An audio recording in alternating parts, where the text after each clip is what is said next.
All right, team. We've got some friendly faces filling in the chat box. Joe, Annie, Kaz, nice to see you guys. Definitely jump into chat box and say hi. And don't forget to flick your chat box over from hosts and panelists to everyone so that everyone can see your chat messages. I know this is Easter vacation for some people, so I know that some people are going to be late, some people's kids need to be put to bed, etc. But we're just going to carry on as per. Sound good, team? Put the kids to bed.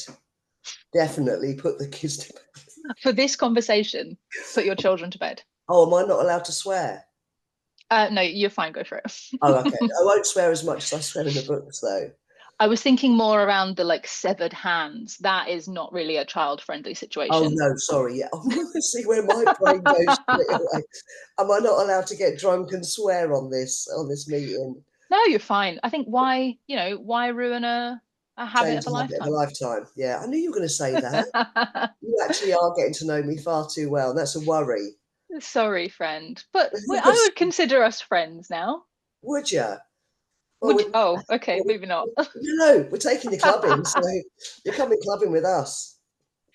Oh yeah, so lads, that is Tina and Susie's plans for the weekend. They're going out and it's not they said that they were going dancing and I was like, "Oh, that sounds great. What kind of dancing?" And it's very specifically this kind of dancing.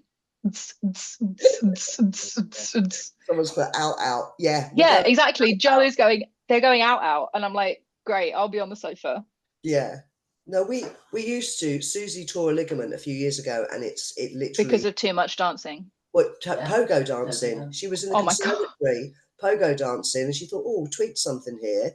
And cut a long story short, it's been 3 years, and because we used to go out in Liverpool once a week, twice, maybe once a fortnight or whatever, and we'd be out till the early hour. We'd still be rocking when the kids are getting in taxis, eating kebabs. We'd still be there in the clubs.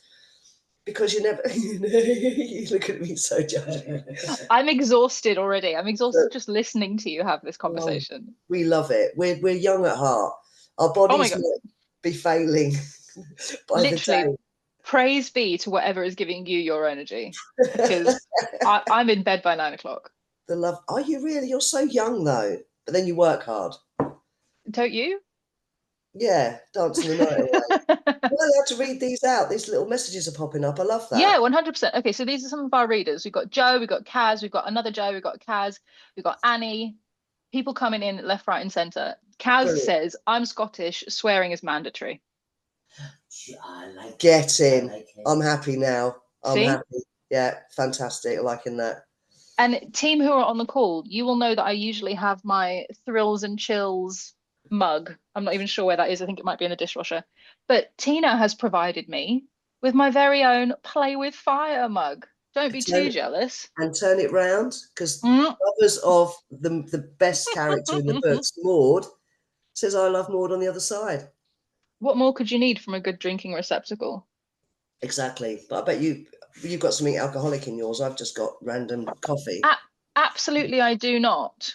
I am on this mindful blend of magnesium and botanicals, blood orange and rosemary. Oh wow, you're too healthy. That's just too healthy. It's Friday night. You've got to live a little. Well, Someone Phil's said ordering Domino's. Does that count? people are loving the mugs. They are. Mm-hmm. Yeah. Very good mugs. I'm Oh, very wow. grateful They for are. Susie and Tina sending. Right, stop pissing about. We actually need to Sorry. Talk about the get books. get. Yeah, Yeah. we need to talk about the books. Yeah. Do it. Right. Okay. Play with Fire, book 3. Yeah. Obviously, we're here for a spoilers chat, but we'll do a little bit of an overview to start with because I know that Yeah. there are a few. Yeah, exactly. Joe, books not mugs. Get to the point.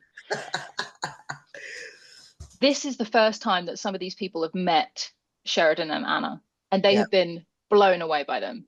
They Wow. are new favorite detectives. Wow. Brilliant. And Sheridan and Anna are so important to you. They are kind Yeah. of members of your family, aren't they? Yeah. I kind of feel like that. And I knew when I wrote Sheridan, I was going to write a character. Sounds ridiculous. I'm assuming not every author does it. This that I love and I want to be Mm-hmm. her friend. Because then when I start a new book, I feel like I'm back in Sheridan's world, back in her life, back in Anna's life. And I want to sit in Sheridan's kitchen drinking with her and Sam and Joni and Anna when they all get together and do their sort of stuff. Yeah. So Susie's just randomly walked past me with a fold-away chair. Carry on, Suze. I have no idea. Maybe she's moving out. We don't disturb the madness. We let her have it. It's fine. Um, Kaz says, "Hi, Susie." oh, let's say hi, Susie. Hi. Don't involve her in this, because trust me. Sorry about that. So yeah, I'm delighted with the responses we're getting about Sheridan and Anna. Of course I am, because it's like I've created this character who I desperately want everyone to love, as all authors I'm sure do. And it seems like so far people are loving her. I think Yeah. people are loving Maud a little bit too much, if I'm honest. I mean, she is. No, I'm not saying that. You can't love Maud too much. Before anybody throws things at me, I'm a massive animal lover. If you know nothing else about me, I love animals. And Maud is the best character in the book. I love her. And she's based on my old cat, actually, who was a boy called Cookie Dude. Cookie Dude. Cookie Dude. Yeah, that was my cat, Cookie Dude. He was 19 when I lost him. Oh my gosh, 19? Yeah, he was cool. And he literally is Maud. Cute name. Yeah. Not quite as old as Creme Puff. No. When I was at Stockport Noir in Manchester a couple of months ago, there's an author called Anna Mazzola, and I was on the panel talking. And I was talking about, people saying, however old Maud gets, I said, I will never kill her off. So Yeah. Maud will live forever. I will kill lots of people in my books because it's crime fiction and people die. But I said, I'll never kill off Maud. And I said, when I first wrote Long Time Dead, the first book in the series, in my head, Maud was like about 12 or 13. And I suddenly realised when I got my next book deal, so it's a 7-book deal at the moment. I think Maud's going to be so old. So I've in my head now, and I've never given her age. So she's kind of like 2. And Anna Mazzola put her hand up and waved and said, Tina, there was a cat called Creme Puff who lived to, have I got this right, 38? Something like that, yeah. 38, and never kill a pet, but kill as many humans as you like. Absolutely, yeah. I think that is a widely accepted rule of thumb within kind of crime and thriller content is go for your life on the humans, but animals are sacred. Yeah, I think so. And I think you can possibly lose readers. I might be wrong, because I think there's a lot of people like me out there. If I was reading a book where I get to read details of animal cruelty, I won't read it because it upsets me too much. And I think, it just upsets me too much. I can't. I'm aware of it, and I support my local animal sanctuary here on the Wirral. But I think readers, it would upset them, and I don't think you need to. I made reference to animal cruelty in the Long Time Dead, but I literally the guy was in court for a domestic violence assault on his partner, and I've written he killed the family dog. I did that so you hate him, but I don't go into detail about how he did it. You don't need to know that. You just need to. But also, as you mentioned in episode 4 of our podcast, your experience, your real life lived experience of working with domestic violence, domestic abuse cases, is that these perpetrators will quite often harm the family animals as an element of control over their victims. So that's, for me, that's not like, like scandalized crime fiction fodder. That is real life content. But you are right. No harming of animals, please. No, I will never do that. And you're right about the DV side of things. I've actually had I won't name names, but I've had a couple of messages from some readers recently saying they've listened to the podcast. It might not be readers that have been involved in this process, saying that they've been a victim and they've listened to the podcast with interest. And to be fair, and I feel very humble, thanking me for kind of putting it out there. I mean, DV is talked about a lot more now, and it's you can open a newspaper, listen to the radio, and it's social media. It is being talked about a lot more, and it was something I was very passionate about when I was in the job. And Yeah. I've always said, with using Anna's story with Steve, Hmm. her ex-partner, you know, I've done that on purpose. I think you and I talked about it actually in the podcast. Yeah. I think it was a natural thing for me to do. In fact, I don't know if I did do it on purpose, but it probably was always going to happen, even if I planned it or not, because I Yeah. know so much about it. But it was also my way of putting a message out there, showing people, um, perpetrators will wait a very long time, and yes, they will hurt the family. Not all of them. Everyone's Yeah. different. But they will hurt the family pet. They will do this. So I wanted to kind of build that into the series. So that if there are people out there that are victims, they might recognize the signs. Hmm. That's not what the books are about. They're crime fiction. They're all made up. Yeah. None of it's true. But if I can perhaps, send a little message out there and prove that anyone can be a victim, and as a police officer. So, and I don't I want to keep think repeating what we did in the podcast, because people are no, going, no, no, no, no, "Oh, no, because not everybody's listened. I think it's really what? great. Great. What?" I mean, Tina's got a point, guys. If you're here and you've not listened to the podcast, what are you doing? No, I think it's so important to have conversations about things like this and to have it woven into, commercially sold books so that, your average Joe is having a domestic violence conversation with people, Yeah, because then it stops being such a like a stigma thing, and yeah, it becomes things that people can talk about. And that's why books that deal with hard subjects are so important. yeah, Like, I know America are obviously just like, I mean, politics aside, Jesus, but they're also just sweeping through loads of very important books at the moment and taking them off the shelves, meaning that these important discussions, obviously in this case, domestic violence, are just not happening in the world. yeah, So, yeah, major props to you for including it and letting us talk about it. yeah, yeah. And I think it's important, and I think because I spent so long in the domestic violence unit, I did 14 years. Hmm. So I was kind of a specialist. That's what I specialised in. So Yeah. it's kind of, and I'm very careful. I don't ever want to come across as being pompous or cocky, but I knew what I was doing in that Yeah. role. And it would almost be a shame not to use that experience in the books. Hmm. And it's not necessarily write about what you know, because a lot of authors, they do a lot of research. I'm quite lucky in that most of the stuff in my books is from, obviously, my imagination. Very lucky Yeah. it's imagination, but a lot of it is from my previous experience. And some of the characters um, are probably people I've met and think, oh, he was a bit cheeky, or she was a bit Hmm. weird, whatever. So, and I haven't drawn from them exactly. These experience for their books. Do we read these as we go? Yeah, go for it. This is I the love first it. time I've This done one of these, so it's like I don't want to sort of. I love Kaz's comment. She said, "Love the podcast. Wish every book that I read had a podcast alongside. Gives a real unique insight." I love that. I almost love that like companion element. Like, you Yeah, get to read this book, but then you also get so much more insight from the author. And that's obviously what yeah, we're hoping to achieve with these calls as well. yeah, So Anna, obviously, she features in all three books, and her domestic violence subplot does feature in all three books. yeah, But shall we talk about the do's and don'ts and the things that happen solely within Play with Fire? yeah.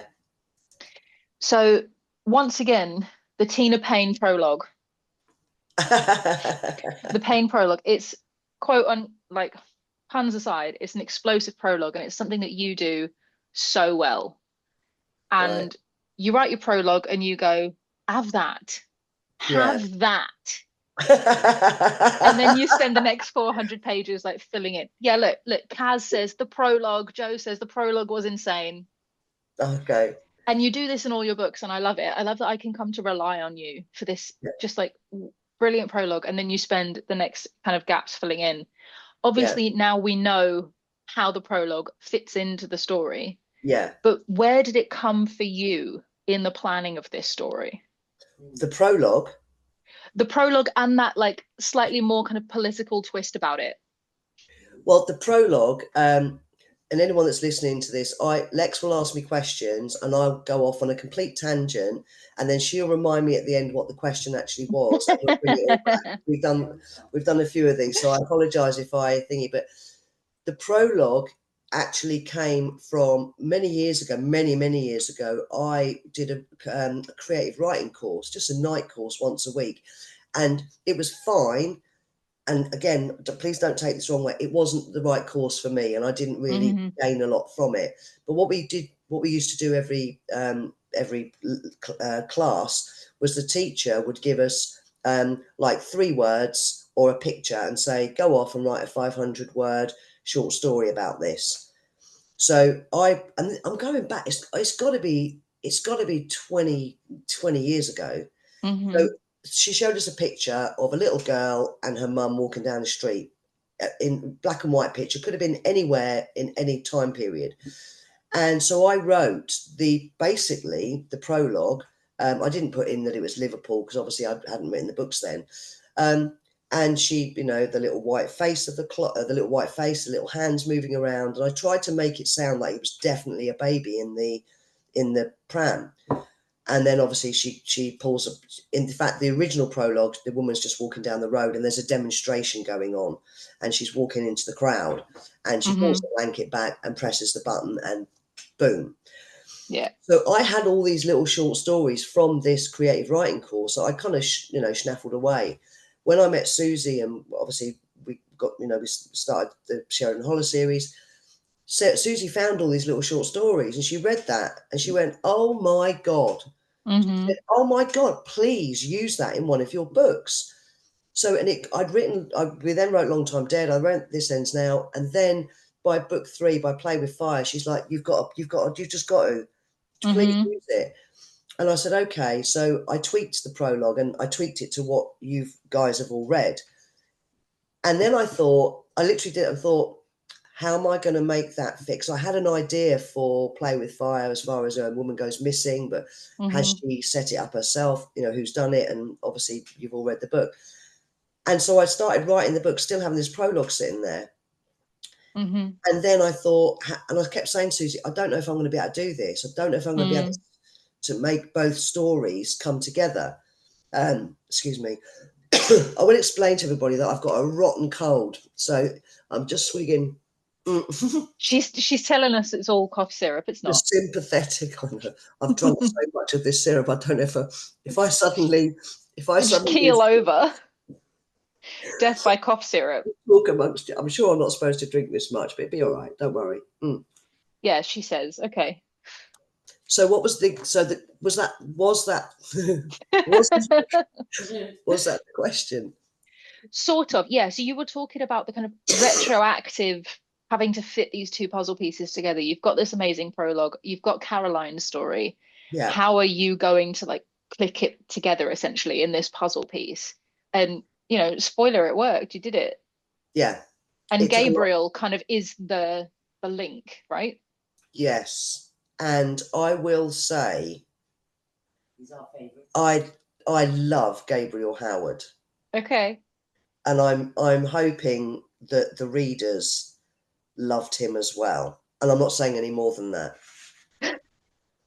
Okay, that's interesting. So, team, readers, if you're listening, Tina is not good at keeping secrets. Tina, I have to repeatedly say to Tina, I know, I'm so rubbish. I know. Kaz has put, is he coming back? Question mark. We won't talk about it because, as we've said, yeah, I'm not allowed to say anything. We're not. No.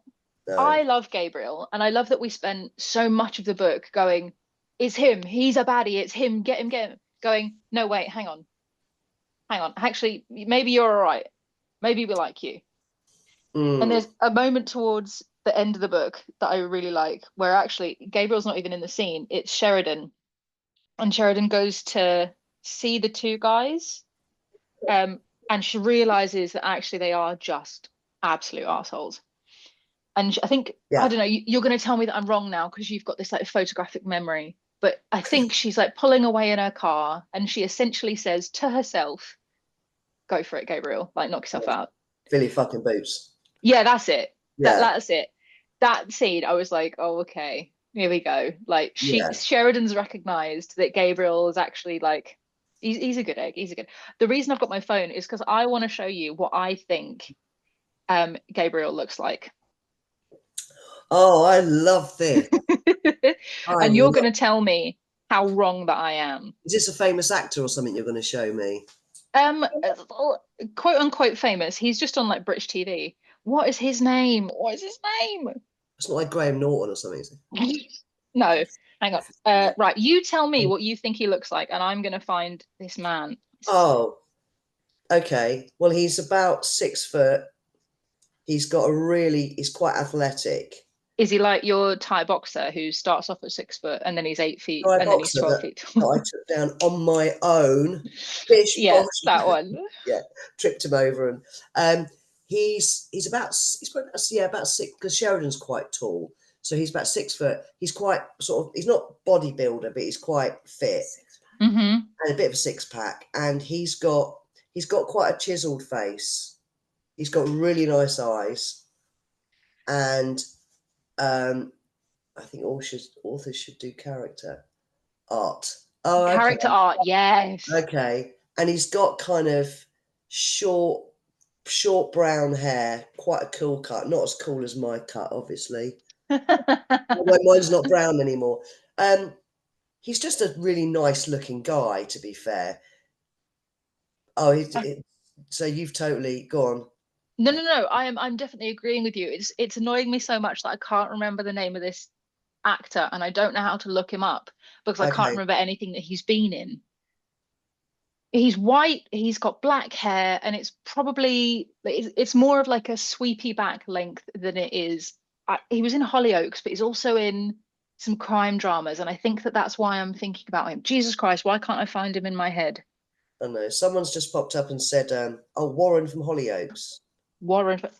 Okay, I wasn't going Warren from Hollyoaks. I don't watch Hollyoaks, so I apologise. I'm gonna get you a picture. Don't you worry. Okay, Will Mellor. Someone Will said. Mellor. Don't know who that is. Somebody said Stephen Graham, which is quite interesting because we were talking recently about. That's Oh, okay. Do you know what? that's Warren from Hollyoaks. That's not bad. Probably a little bit. I think Gabriel's a little bit better looking than that. If I'm not that I'm an expert in how good. I was going to say, what were we saying about? Oh no, not Will Mellor. That's not who I meant either. This No, guy, no, not. Eyes possibly. the guy that I'm thinking of, has played baddies before, and he's got that like duplicitous energy to him, which I think makes it work for Gabriel. Yeah, clean cut. I pictured Jacko. Oh Jack God. O'Connell. I don't know who any of these people are. I have to keep Shiny, Googling. pretty Jim boy. Yeah, he's a fitness fanatic.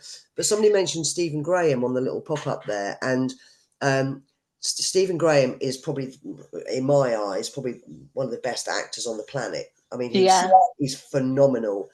And I always said, and I get asked this question a lot about if this was ever on television, which Hmm. actors you would like to play, and like to play the character. Now, I've always said Stephen Graham would be perfect for Rob Will, Hmm. Yeah. although I don't think the part would be big enough for him. And there's been a lot of talk about Jodie Comer playing Sheridan Holler. Yeah. I think, again, phenomenal actors there. But yeah, there was a guy in. Do you watch Happy Valley? Mm-mm. If anyone watched Happy Valley with Sarah Lancashire, it was fantastic. And there was the baddie in that on the last series. Yeah, I loved Happy Valley.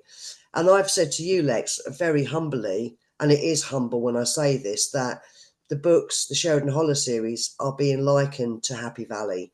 Hmm. And I don't put that out there just to go, well, because I'd never heard of it a couple of years ago. I'd never heard of Happy Valley. And Susie said to me, "Oh, she was talking about Happy Valley," and I went, "I said, James Norton." Oh, James Norton.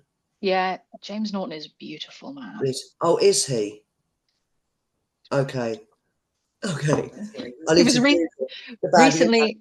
That's the guy. That's the guy, James Norton. Oh, He was okay, great. okay. Possibly. See, oh, we've got this thing going on now. But anyway, the Happy Valley thing, I thought, I'd never heard of this Happy Valley. And I went, Happy fucking Valley. Happy It fucking doesn't Valley. sound particularly like No, it dramatic, doesn't. does It it? sounds like some dweeby little whatever, like police officer running around the streets of Cornwall, like nicking people for, I don't know, throwing their ice cream on the floor. And I was Yeah, gutted. Susie went, have you ever seen Happy Valley? I went, no. She went, right, we're going to binge watch it. And by the end yeah. of it, I was like that, like Happy Valley, thank the Lord. So yeah, I'm very, very happy. But yeah, the baddie in that. But I noticed that. Okay, Oh, go on, lads, I've done it. I've figured out who I mean. go on. His name is Emmett J. Scanlon, and Oh, I'm gonna get a picture for you. Emmett J. Scanlon. Okay. He was in the Harlan Coben adaptation with Michelle Keegan. Okay. He's also been in Peaky Blinders. Here we go. Is he the lawyer? Peaky This Blind. guy, you Oh no. recognize him? Yeah, I No? do recognise him. Okay, but Tina says no. Okay. He's only got. I mean, Gabriel. To be fair, is essentially a goodie. I've written his name down, so we'll look him up. The guy you've just shown me has just got Too much of a baddie. baddie written all over him, and Okay, I all don't right. think. Yeah, in my head. No, you're right. You're right. I think in no, okay. You have to be right. You're the boss. No, I'm not the boss. I'm not. I am so not the boss, and I'm sure if it ever made it to television, I probably wouldn't have much of a say in who plays what. If I was to ever write a book that was then to go on to be adapted, I would want it written into my contract that I know I got final say in the casting. Oh, really? Maybe I should do that. You should do that. Yeah, yeah. Oh God, it would just no. I can't say what I was going to say then because that'd be bad. There might just be some very nice looking women, all women. Just Angelina Angelina Jolie, Jolie, yeah, yeah, everyone. yeah, yeah. Jennifer Aniston and yeah, Sharon Stone. All these no, and all sort of rock up. But and Judi Dench because I think she is. I just love her. She is a national treasure, and I love everything that she's in. Do you have a character for Judi Dench though? I'd make one up. Because I think she's too old to be Hill. She's not. Yes, she could be Gloria, the old lady, the goat. She. Do you know what goat means before you pull that No, face? no. It means greatest of all time. Oh, thank you. Oh my, thank God you're here, Lex. You've just You know saved what? me. The exact same thing happened. The exact same thing happened to Meryl Streep, okay? Because Jennifer Lawrence was on a film set calling Okay. Meryl a goat. Come here, goat. Come over here, goat. Blah, blah, blah, blah. Oh And my Meryl God. Streep just thought she meant like an old goat. Yeah, like I just And did. it wasn't until like the press junket for the film that they were working on that it came out. And Meryl was like, "Oh, I thought you were just calling me an old goat." And Jennifer Lawrence was devastated Yeah, and was like, absolutely. "No, it means greatest of all time. I'm sorry." Okay. So goat, whoever put I missed it with goat. Yeah, Kaz. she's greatest of all time. Yeah, she's incredible. But she could play Gloria, who is Hill's neighbour that she keeps an eye on. She would be have that perfect like banter Yeah. comedy, but like Yes. deadpan Yeah, yeah. comedy. Yeah. Yes.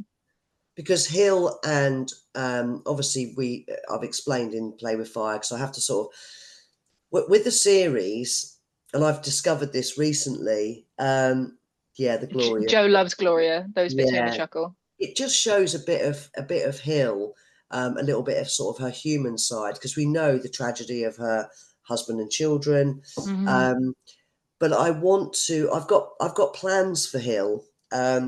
But I wanted to show a different side to her because we've never seen her in her own house because she obviously lives Hmm. on her own. So I wanted to introduce a character who is not a colleague because she doesn't socialize with colleagues. She Yeah. goes to work, does her job, and then she's gone.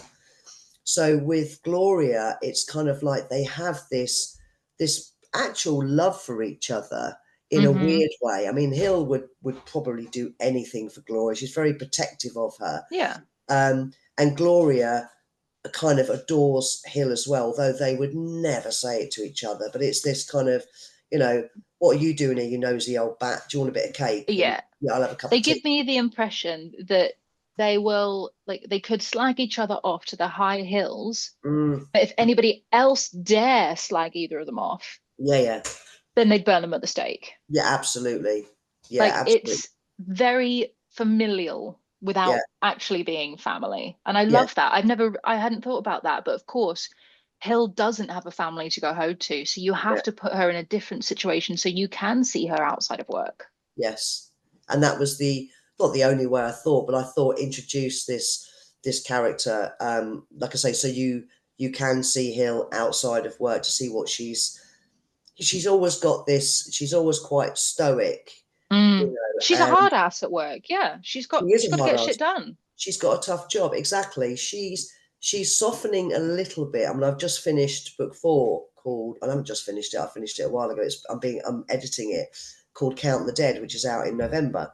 And I will never I will never change Hill's character. I think I've seen it done quite a lot on television where you have this, angry, woman or man or whatever, and after a couple of episodes, they kind of soften, and the next thing you know, they're all, oh, hi everyone, and you see this massive change in them. Yeah. And I personally, I don't think that always works. It's like, no, why can't Hill always be like that? You will see chinks in her armor, certainly in book 4, Hmm. and definitely in book 5, where you see that little bit of warmness about her. But then Hmm. she's straight back. She cannot have that barrier that she's put up. She won't let Mm. anybody break that down. It will come down a little bit, but she will always be grumpy, annoyed Hill. But you Well, do, yeah, but that's why we love her, right? She's been through such hardship and so much mm, trauma that she's mm, compartmentalized her life. And she's like, mm, this is the way that I can get through my day. yeah, And then she goes over to her neighbor. They have a bit of a bitch. And then she goes home and she feels like she's done her day and that's cool. yeah, absolutely. Yeah, And so the other, please don't change her because she's no, brilliant. no, no, I don't think I will. Like I say, there are moments where she's a little bit more, she won't suddenly, put her arms around and hug somebody. See, That's someone okay, Stu. All good. you come, it's Stu. Bloody kids Oh, refusing to go to bed. Don't apologise, mate. Don't apologise at all. Stu is one of your biggest fans. He has been in our DMs talking about how great this series is and helping me convince everybody else to go back to book 1. Do you know what?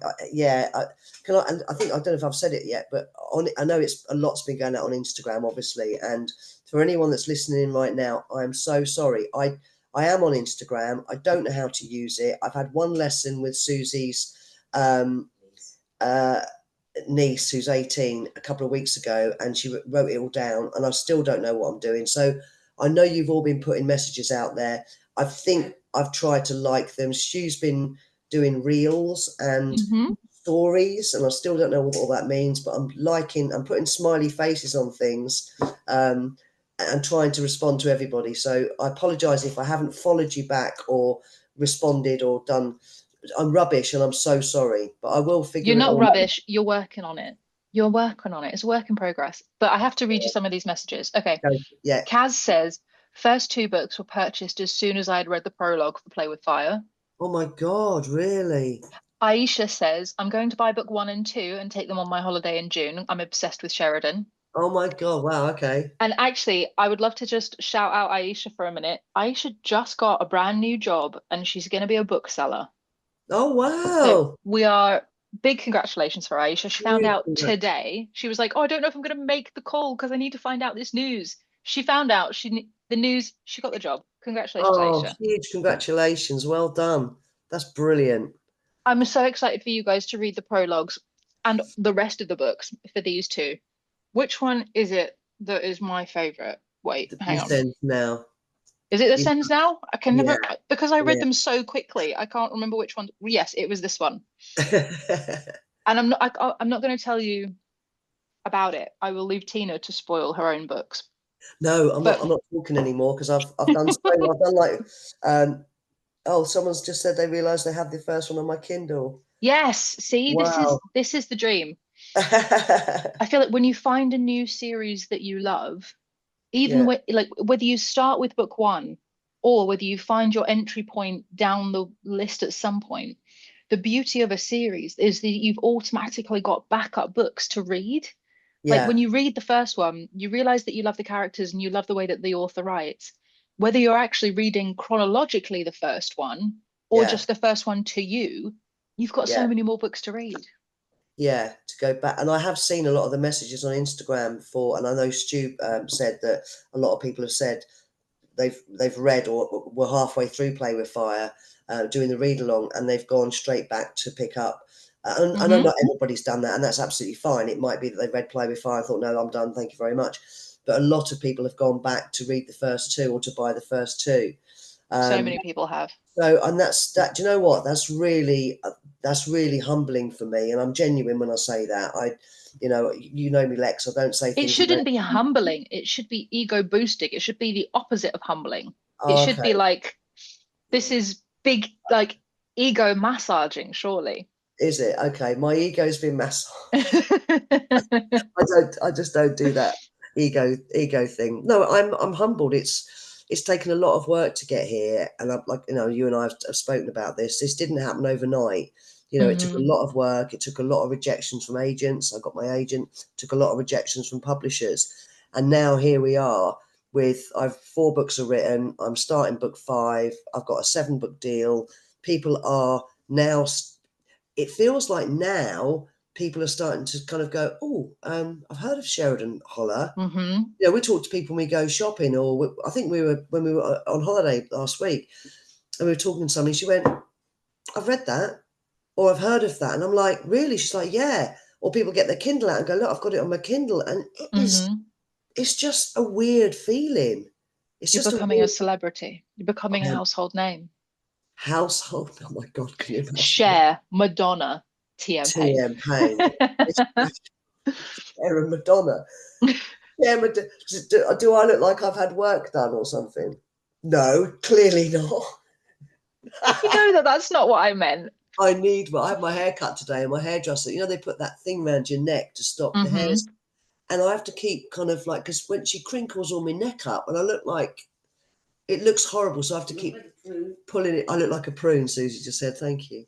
So Shut yeah, up. I'm proud of my age. I'm going dancing tomorrow night. I don't care.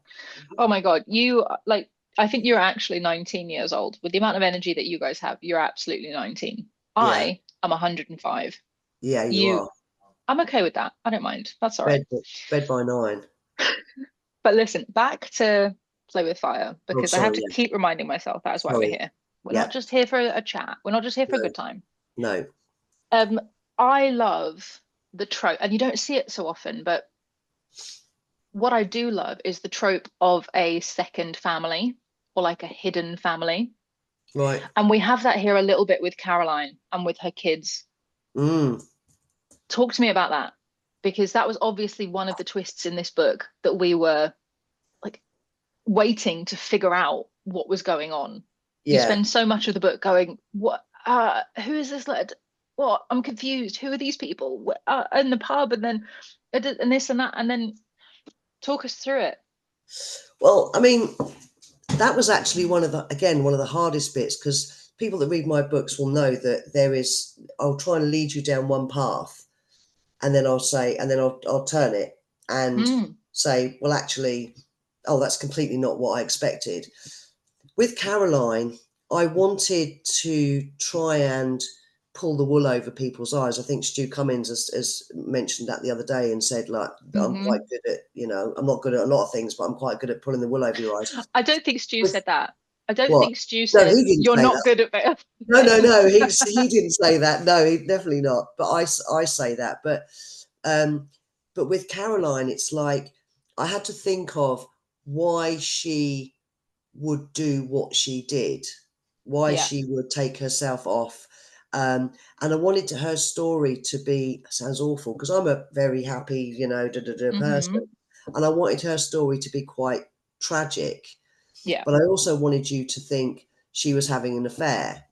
Yeah. with Simon Banks, you know, and Adrian's this husband that thinks, oh my God, you know, he set up the camera and he thinks she's seeing men and she's doing all this sort of stuff. But the family, that was, and I don't know if it worked, but there was a scene where Rob and Depeche go to visit her ex-partner, William, in Scotland. Mm-hmm. And they're talking to him in his pub, and you know, he's saying, I haven't heard from her, I haven't seen her, and they said, but she's gone missing, and da da da. And as they leave, he pulls out the letter that Caroline wrote to him 2 weeks before, saying, I'm travelling to see you and the kids, because obviously Caroline doesn't know that her daughter was Mm-hmm. killed in 9/11. Yeah. So she's so William in the scene, he screws the letter up that she's written him. So we know as a reader that, well, she was going to see him. She was going to see her Mm-hmm. kids. And he screws the letter up and throws it in a like a fire pit that's burning outside the pub. And what I kind of wanted to do there was throw him in as a suspect because of the burnt hands, you know. Mm-hmm. And I don't know whether, because I have like gatekeepers, I have people that read my books before my agent actually reads Yeah. them. And I think one of them said, oh, okay, yeah, this is William. She's got to Scotland. He's got her. Oh, yeah. And then he tells his son, I've done something completely unforgivable. And then we have the scene with the son saying, was she that much of a danger? You know, so Mm-hmm. I've kind of tried to do all of that, but totally forgot what the question was again, but that's all right. Um, The yeah, question was less of a question and more of a prompt, just about this like hidden family and the fact that this was a massive secret that yeah, Caroline was keeping. And I think you're right. Like, if it had just been William and it had just been like a previous partner, it mm, wouldn't have been as tragic or as heart-wrenching as a whole family. You know, she's children that she doesn't speak mm, to, that she doesn't see. mm. And this is going to sound like a very strange thing to say.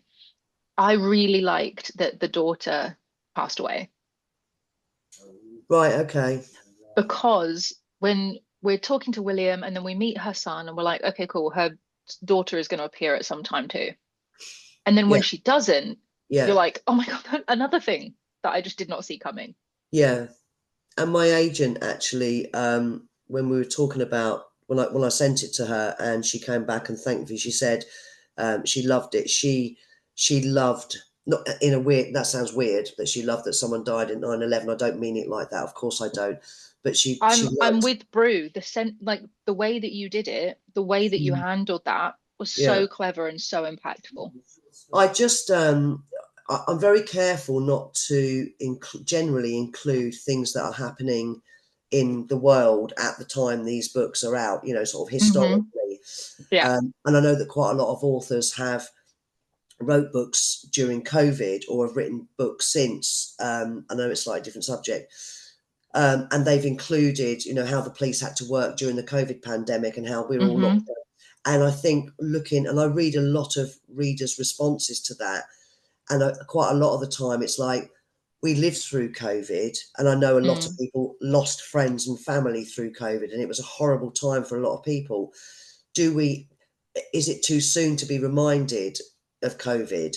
You know, but I think with 9/11, I mean, I was working in the police at the time, and I can remember Mm. getting in my car. I was actually off the day that 9/11, on the Tuesday that it happened. I was back into work on the Wednesday, and I can remember getting in my car, and my journey to work to the police station was about 45 minutes, and it took me 45 minutes to stop crying. I Mm. literally had to pull over a couple of times because I couldn't see where I was going, because it was just such a shocking thing for all of us to witness.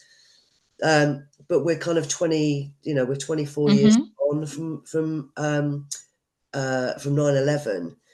No, it will never go away, and it was horrific. I mean, Susie worked for Morgan Stanley, Mm. and they had colleagues in Morgan Stanley that were in the Twin Towers at the time. So everyone kind of had possibly some sort of link, but if they didn't, it was huge.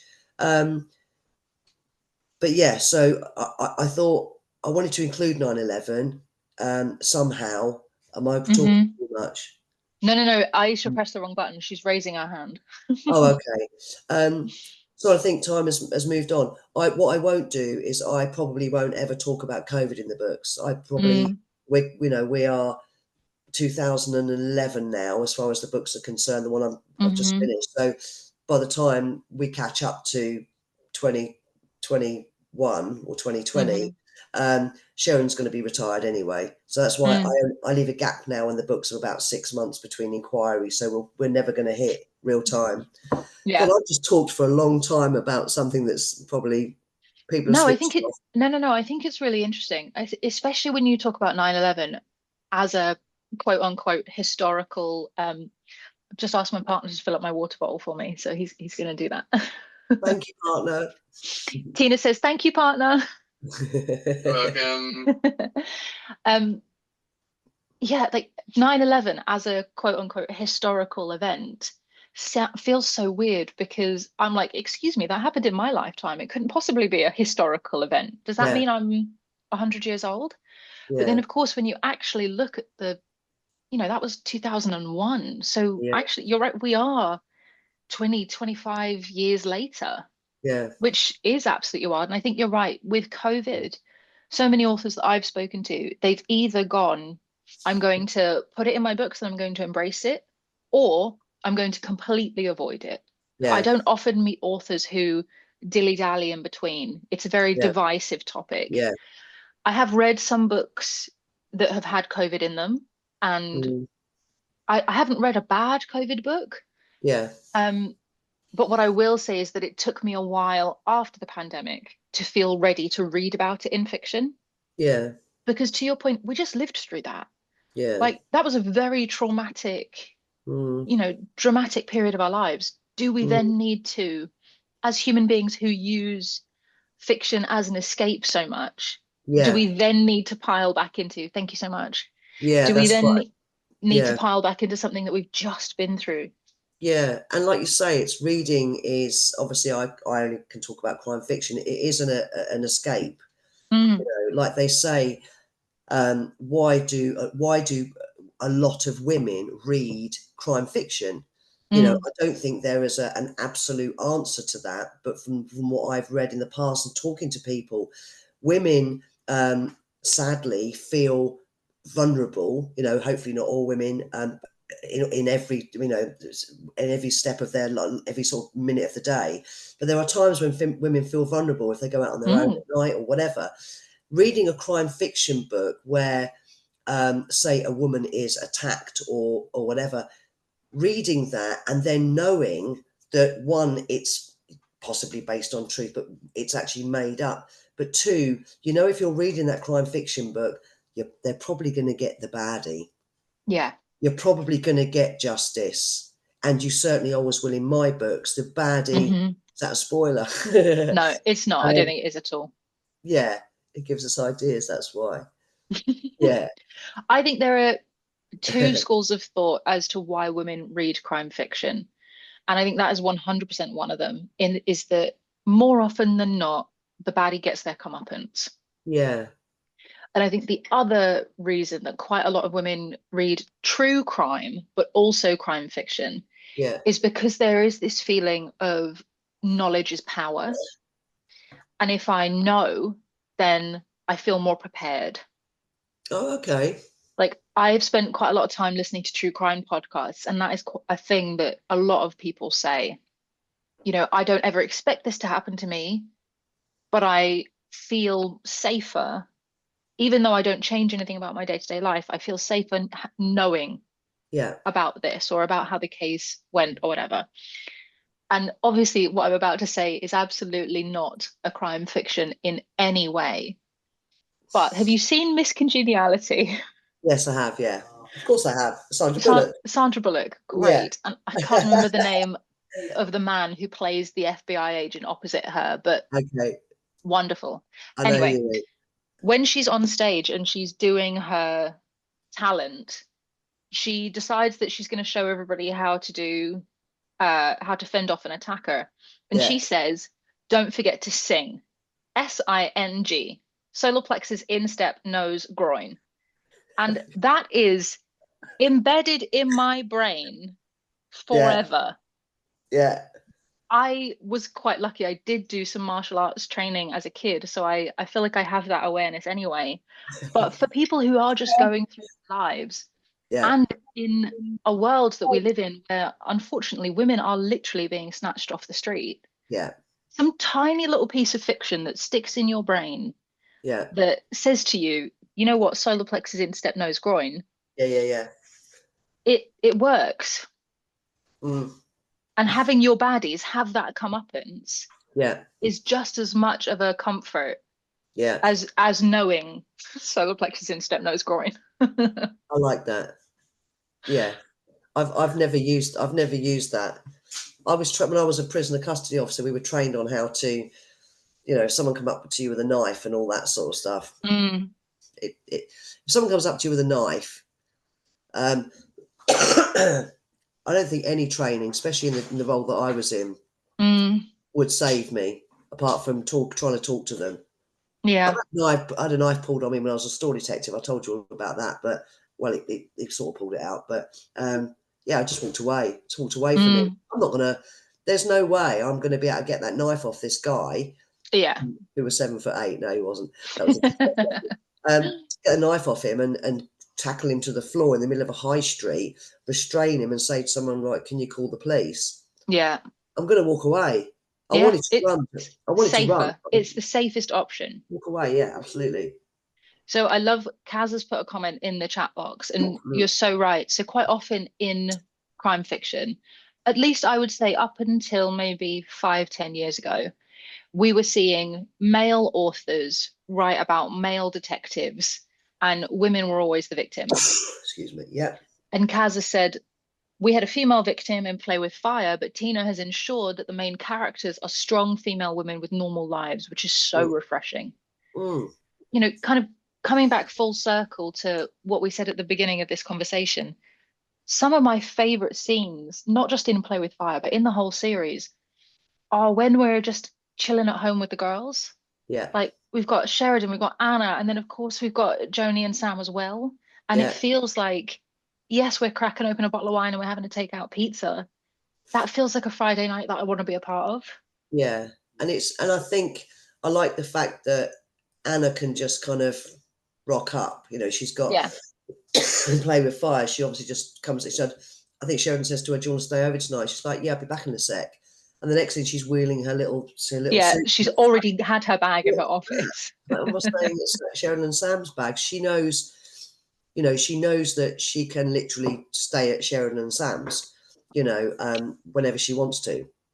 And Joni rocks up with Newman, because they Hmm. now get on and they just tear around the house. Um, but you get to learn in Long Time Dead. For those of you that haven't read it, um, you get to oh, my first baby.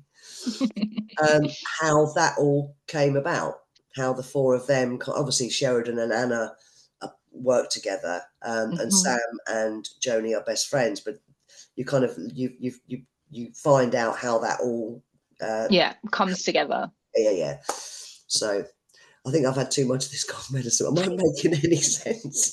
You're making perfect sense. But listen, readers, you've Sorry. got just 5 minutes left before I Oh, let Tina go because she is clearly mm-mm. not feeling great the way that she is chugging on that bottle of I cough feel syrup. fine. I think no, I feel fine. Sorry. No, so if there's anything I have missed in terms of spoilers that you want addressed, Oh put them in the gosh. chat box right now, because otherwise I will forget. And if Tina, Stu's still there, tell us to be kind to me. Be nice, Stu. I'll be seeing Stu somewhere, I'm sure. I want to know, like, this is not about Play with Fire, and be very careful when you answer this. I would like to know what you can share about book four. Oh. What I can share about book four is that we find out. Oh, we find out what happened to Sheridan's brother. Brother. Your face. Okay, all right, readers in the chat. So if you haven't read the full series and you've just experienced Sheridan in Play with Fire, the storyline of her brother Matthew, Yeah, yep, yeah, is peppered through all of them. yeah. And you're saying in book 4 we're going to find out what happened. What's the chat box is saying? What? Oh my God. Oh, can't wait to find out more about Matthew's case. Do you have titles for the next few books, or does that come after writing? So you do have a title for the November one, don't you? Yeah, the one that's out on the 1st of November, which is coincidentally my birthday. So if you want to send me presents, everyone, that's absolutely fine. I'm joking. It's called She's Count. not. It's She's got. not. It's called Count the Dead. So, and that title came in quite late actually. But when I wrote Long Time Dead and This Ends Now, we had the titles relatively early Hmm. on. But yeah, so You're I've got doing this like punchy 3-word title, aren't you? that's the publisher wants that, and Yeah, I like I it. love it. I think this because they're trying to build a brand. They're trying to build the kind Yeah, of Sheridan Holler brand. Pre-ordered Count the Dead. Oh, that's my Stu. gift to you, Tina. Oh, Stu, you little sweetheart. Yeah, he's already pre-ordered Count the Dead. Love. Thank you so much, honestly. In terms of the branding, though, like look Yeah, at these. Like this is a beautiful series. Like yeah, the design, the branding, the typeface. yeah, Like you've got so much working in your corner here. yeah, And then this punchy title, Count the Dead, that sounds great. Do you know what color it's going to be? yeah. I do, and Oh, it's but not, and it's are not you any allowed to tell extras. us or no? I think so. It's kind of, I have to consistently say to you, it's can you different. tell us that or no? I don't know. It's different to that. Yeah, the colours are different. That's all I'm going to say. I The think colors are different. they've sent me the cover and I loved it, and they've sent me the taglines at the top and the blurb on the Hmm. back. So So keep your eyes peeled for that. mm, Kaz says, where can we pre-order? You know what, Kaz? I will grab you a link for it right now. oh my God, you're so sweet. And I think Susan, I'm not telling you, and Susie's shouting the colours from the conservatory. I believe her. This is why we want both. This is why we Um, have to have both of you on the call. and somebody said, "What's my writing process? Where do I start?" I think there was a question that came up. Um, I have an idea which usually comes from a tiny little nugget of something, and I build on that. I plot as much as I can, um, so that when I actually get round to doing the writing, it doesn't take me forever because there's quite a quick turnaround with my publisher on the books. Um, 2 a year. Two yeah, a year. Readers, if you're not paying attention, Playing with yeah, Fire literally just came out. And excuse you. And book 4 comes out in November. That's 2 Sheridan Holler books a year. yeah. And book 5 is out in July, and Wild. I'm just writing that now. Not July, yeah, next July. Sorry, Yeah, it would be bad if book 5 came out before that book would be 4. weird. That would be very bad planning. Um, but yeah, my writing process, I write at the kitchen table. I don't have a big fancy office. I've got a tiny little house. And quite often Susie will be doing something in the kitchen and I'll be writing here on the laptop and I'll sort of have this sort of thought, sort of process going through my head thinking, well, if he killed someone that way, and Susie will turn around and look at me and I've got this really weird look on my face. She says, "You're doing that thing again." Oh, people are saying they've ordered the book. Ordered. Hmm. Do you know what? Oh, you guys are. Look, this is what you've done. You've created a super fan audience. Wow, that's amazing. That's really amazing. And you haven't even seen the cover. Not available in Waterstones. Yeah, I'm trying to flex my discount. Yeah, Waterstones at the moment don't stock Thomas and Mercer books at the moment. Not They yet. generally, It's a yeah, not yet. But indie bookshops do. We've got a few indie bookshops up here that sell it, and obviously on Amazon, you can sort of pre-order. But well, I'm just oh, people are pre-ordering already. I'm just reading the blurb. It sounds great. Oh So yes, it's on Amazon, isn't it? it's on Amazon. So Count the Dead. Yeah, Crack the code, stop the sequence, catch the killer. When homeless man Bobby Stover insists his friend's suicide was really a murder, DI Sheridan Holler is skeptical until she discovers a series of deaths, all of them in Liverpool, all ruled as suicides that suddenly look like anything but. The killings span years, each one chillingly staged, the truth buried beneath an illusion of despair. This murder is following a mysterious pattern, and there seems to be no end in sight. Mate, yeah. Sheridan and her team find themselves in a race to crack the killer's code, but when a crucial piece of the puzzle falls into place, they realize the next five victims have already been marked. Yeah. They don't know who, they don't know where, but they know it won't stop here. Can they get one step ahead of calculating killer? I don't know, Tina, can they? Oh, dun, dun, dun. Yeah. Yeah. Oh my gosh, it sounds great. I enjoyed writing it. It's I think my copy editor, who's sent me all the copy edits recently, I think it's her favourite book to date. Okay. She said it's just there's just so many twists. It just throws you so many different directions. Su Susie came up with the idea for that particular book. A She's teeny like, little like that's mine. That was mine. she says that about all the books. Look, she does. We work very closely together. I have to say, we do. Hmm. Without her, the books would be absolutely rubbish. So It's a partnership. You guys are brilliant yeah, together. we are brilliant together. Yeah, and it's She'd be nothing without me. she'd be nothing without me. Hang on a minute, Susie's the mastermind. Now, hang on, you lot. Hang on a minute. This is going horribly wrong. Okay, Look at them. They're all swapping sides. they are. Oh no, it's like Team Susie now, isn't it? Oh my God. Hashtag Team No, Susie. I can see it no. happening now. Susie, call me up when you want a marketing plan, yeah? No. Susie needs to be on the next Zoom. No. Oh, she can be on any Zoom she wants. Of course she can. Now stop it, you two. I'm the author. Okay, all right. Yeah, Look, yeah. team, Sorry. it's 3 minutes past 8. And Sorry. before Tina absolutely loses her mind, and before we force Susie onto the Zoom, we need to wrap this up. Okay. So, listen, Tina, this actually brings us completely full circle to the end of your case file, the end of your read along, the end of your campaign. Yeah. Where is your case file? Oh, I've got your case file right here. Wow. Consider it job done. Consider it, closed. Yeah. This was voted the best piece of evidence within your case file. This is the letter Yeah. that they find from Caroline in the cupboard, at the back of the cupboard. Is that where it is? Yeah. What a book. What a book. Thank you. And thank you for all your comments. I think I said to you in one of the podcasts or when we were chatting, and I know we've got to go.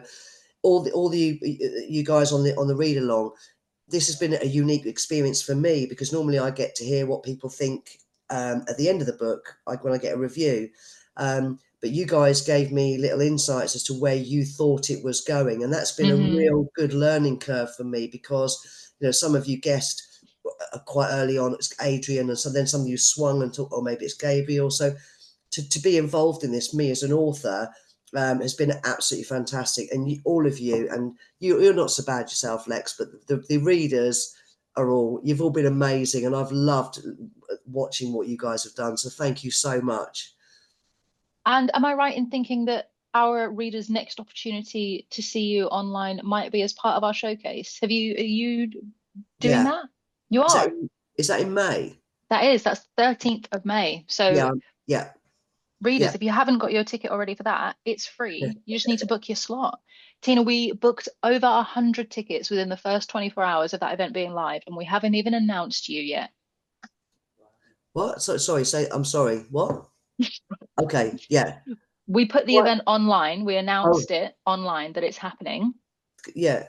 100 people have reserved their digital seat to that event because they already know it's going to be so good. Brilliant. And they haven't announced me yet, so you're going to lose about 75% of those. Absolutely not. We'll announce you, and that's when we'll see a second wave of excitement. I'm looking forward to that. That'd be absolutely brilliant. Thank you. I'm excited to see you. We're going to put you on a panel with some other authors. We're going to talk about Brilliant Detective. It's going to be great. Be fun, and I won't hopefully be off my tits on cough medicine. Am I allowed to say that? Apologies, sorry. Say whatever you want. Yeah. Anyway. But listen, it's 6:05. No, it's not. It's 8:05. Jesus Christ. We will let you go. Tina, you've been an absolute dream. I'm not just kind of blowing smoke now. You've been an absolute dream. The podcast, the campaign, this session, honestly, I've had a dream chatting to you. And the readers have absolutely loved the books and chatting to you as well. So I can't wait to see what's next. Oh, thank you. And thank you to everybody that's popping up saying thank you. And yeah, cheers for listening in. Right, I'm going to stop talking now. I don't need to stop talking. Okay, bye. Bye. Have a Cheers, wonderful evening. yes, See you later, my love. everybody there. Cheers, guys. Bye. Bye.